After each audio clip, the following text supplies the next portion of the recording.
இந்திரன் மனைவி இந்திராணி ஒரு கிளியை மிகவும் பிரியமாக வளர்த்து வந்தாள். ஒரு நாள் அந்த கிளி நோய்வாய்ப்பட்டுவிட்டது. அதை பரிசோதித்த மருத்துவர் இனி அது பிழைக்காது என்று கூறிவிட்டார். உடனே தன் கணவனை அழைத்த இந்திராணி, இந்த கிளியை எப்படியாவது காப்பாற்றுங்கள். கிளி இறந்துவிட்டால் நானும் இறந்துவிடுவேன் என்றாள். இந்திரன், கவலைப்படாதே இந்திராணி, நான் உடனே பிரம்மாவிடம் சென்று முறையிடுகிறேன். ஒவ்வொருவரின் தலையெழுத்தையும் எழுதுபவர் அவர்தானே. அவரிடம் சென்று கிளியின் தலையெழுத்தை மாற்றி எழுதிவிடுவோம் என்று சொல்லிவிட்டு பிரம்மாவிடம் சென்று விஷயத்தை கூறினான். விஷயத்தைக் கேட்ட பிரம்மா, இந்திரா, படைப்பது மட்டுமே என் வேலை. உயிர்களைக் காப்பது சாட்சாத் மகாவிஷ்ணுவின் தொழில். நாம் அவரிடம் சென்று உதவி கேட்போம், வா, நானும் உன்னுடன் வருகிறேன் என்று இந்திரனை அழைத்துக் கொண்டு மகாவிஷ்ணுவிடம் சென்று விஷயத்தை தெரிவித்தார் பிரம்மா. மகாவிஷ்ணுவோ, உயிர்களைக் காப்பது நான்தான். ஆனால் உன் கிளி இறக்கும் தருவாயிலிருக்கிறது. அழைக்கும் தொழிலை மேற்கொண்ட சிவன்தான் அதைக் காப்பாற்ற வேண்டும். வாருங்கள், நானும் உங்களுடன் வந்து சிவனிடம் பேசுகிறேன் என்று கிளம்பினார் விஷ்ணு. விவரங்களைக் கேட்ட சிவன், அழைக்கும் தொழில் என்னுடையதுதான். உயிர்களை எடுக்கும் பொறுப்பை நான் யமதர்மராஜனிடம் ஒப்படைத்துள்ளேன்.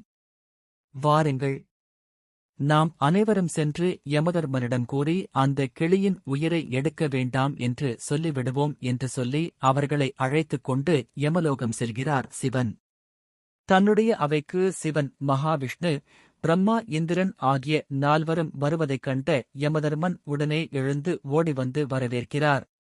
விஷயம் முழுவதையும் கேட்ட அவர், ஒவ்வொரு உயிரையும் எந்த நேரத்தில், எந்த சூழ்நிலையில், என்ன காரணத்தால் எடுக்க வேண்டும் என்ற காரணத்தை ஒரு ஓலையில் எழுதி ஒரு பெரிய அறையில் தொங்கவிட்டு விடுவோம். அந்த ஓலை அறுந்து விழுந்துவிட்டால் அவரின் ஆயுள் முடிந்துவிடும். வாருங்கள், அந்த அறைக்குச் சென்று கிளியின் ஆயுள் ஓலை எது என்று பார்த்து அதை மாற்றி எழுதிவிடுவோம் என்று அவர்களை அழைத்துச் செல்கிறார். இப்படியாக இந்திரன், பிரம்மா, விஷ்ணு, சிவன், யமதர்மன் ஆகிய ஐவரும் அந்த அறைக்குச் சென்றனர்.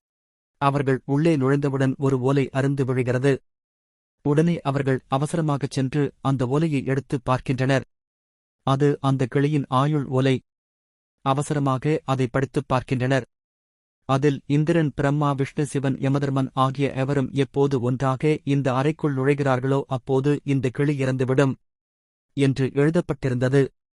இதுதான் விதி. விதியை மாற்றுவது என்பது முடியாது என்பதே கதை. எல்லோரிடத்திலும் அன்பு செலுத்துவோம்.